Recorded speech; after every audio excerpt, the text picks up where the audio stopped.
I am a documentary photographer or a photographer. I prefer actually photographer. Work on long-term stories, long-term projects. I prefer books.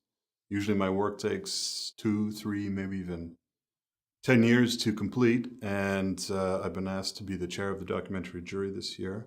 Something that I had always actually wanted to participate on. I was always secretly hoping that I could be asked to be on the jury. So it's quite a privilege and an honor. Basically, what I'm excited about is to be able to look through 80,000 images and see what the state of photography is today and see what other people are working on, how they're approaching stories, and what, in a way, you can kind of get a pulse, a sense of our community, what people are interested in and what people want to talk about.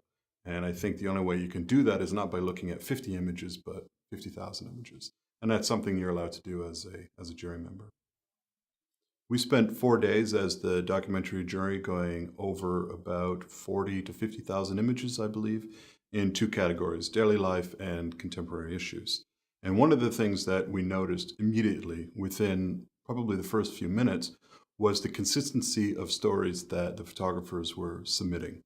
For example, some of the things that we noticed immediately were slaughterhouses, transgender, transvestite issues, prostitution, drug abuse, birth stories, rubble, ruins, morgues, death, a lot of stories from Africa, but usually surrounding displaced Africans, usually I'd have to say more pessimistic or negative stories of the portrayal of Africa. If it was Latin America, it was usually drug violence or some sort of violence.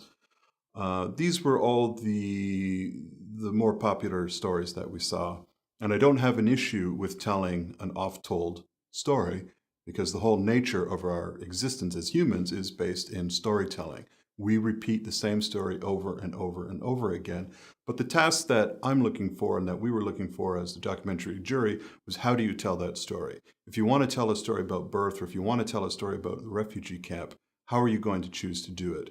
Are you going to repeat what other people are doing, or are you going to look within yourself and find a vision and be able to tell it in your voice, in your manner, that allows the readership, the viewer, to engage and to experience that story in a different manner?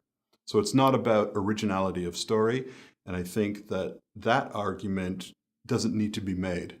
As I said before, if you want to tell a story about birth, tell it, but how are you going to tell it? And what are your visual methods to tell that story? I see the World Press Photo Contest, it's extremely influential in our industry, in our business. At the end of the year, everybody looks, what's the photo of the year? Who won honorable mention in Spot News or whatever? All of the categories, it's there, it's listed. And I've always seen the World Press Photo Contest as a style book, so to speak, as a lookbook, as to what are the coming trends of the past year. But more importantly, how I like to see it and what I'm looking for as a jury member is what can we be? What can photography, what can documentary photography, photojournalism be in the future? Not what it was in the past year, because too often do I see current trends in terms of an aesthetic or a visual approach. Well, if that won a prize, then that means that's the way that I have to do it. If it's told in this way, then, well, obviously that's the story that gets credibility. And if I want credibility, I must repeat that.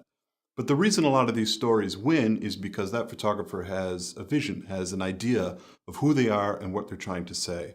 So don't look at World Press Photo Contest as a tool to help you win a prize or get an assignment or make more money. See it as an inspiration to say, this is what's being told today. Now, how can I tell that story in my way?